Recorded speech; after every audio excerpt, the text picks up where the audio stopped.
Okay, it's my favorite part of the show and your least favorite part of the show, the Money Minute. Oh, God. We're talking about how telling a player story can bring fans closer. And one love story has been front and center lately. Whether you love it or hate it, Taylor Swift has had a massive impact on the NFL.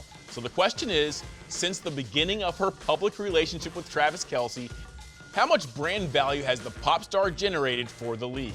Who comes up with these questions? I don't know. This is cray-cray. I'm going to say $47 million worth of exposure benefit. Okay. What say you, Becca? I'm going $1 billion. A billion with a B? Yes. Okay. I'm going to go 60 million. 47 million, 60 million, and $1 billion? That's quite the spread. Okay, the question was, how much brand value has Taylor Swift generated for the NFL in the 2 seasons that she's dated Travis Kelce? According to an analysis from Apex Marketing Group, she has generated more than $1 billion with a B in publicity in revenue for the league. Boom. Ding, ding, ding. Love it. Nice.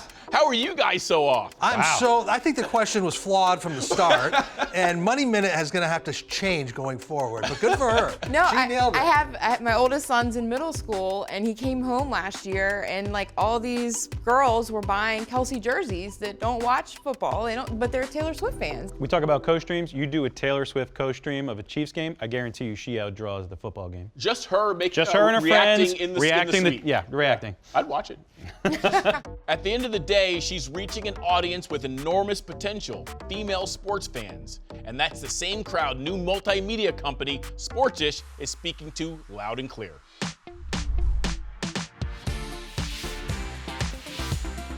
Welcome to Sportsish, a female-founded, female-led brand to bring sports to you in a way you actually care about.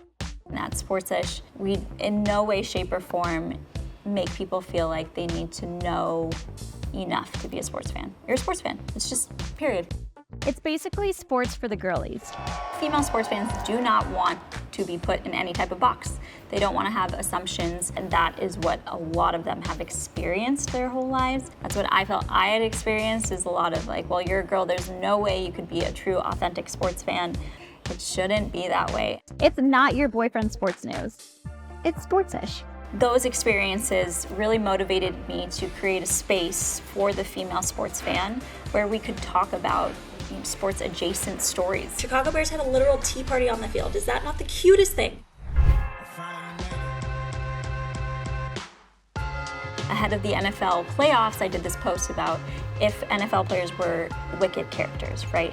And so I got this musical theater community who has never cared about football in their lives, but all of a sudden they know that Lamar Jackson's story is kind of like Elphaba.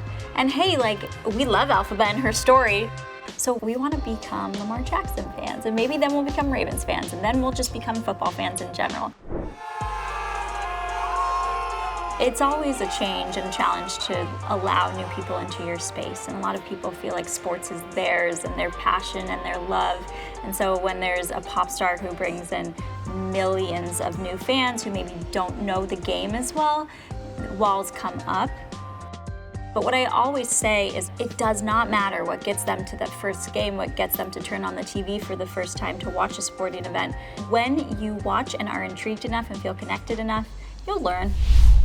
So what can legacy leagues learn from a new media company like Sportsish, and do you feel like it's necessary, Austin?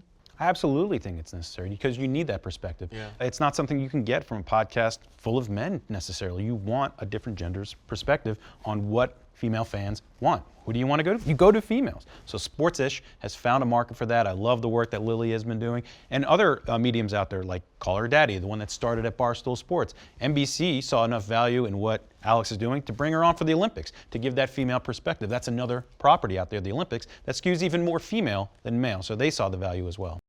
That's a great example of, again, the female fan was neglected for a long, long time from the major sports. But now they're seeing it, Tarek. I will call them much more sophisticated than the male sports fan, and I think that's really showing. You know, and I would say more engaged too. I mean, thinking of my daughter, you know, she'll follow an athlete on Instagram. She'll also follow that player's wife.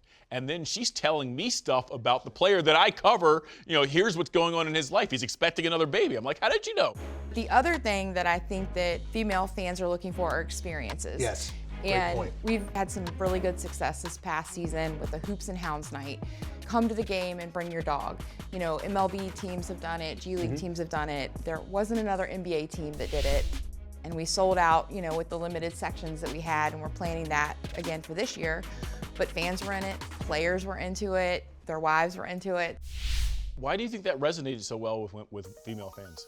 I think it's a low stakes way to come to a game, right? Like, maybe I don't know basketball, I don't want to feel silly, but I can convince my friends to come with me. We can check out a game, but we can bring our dogs.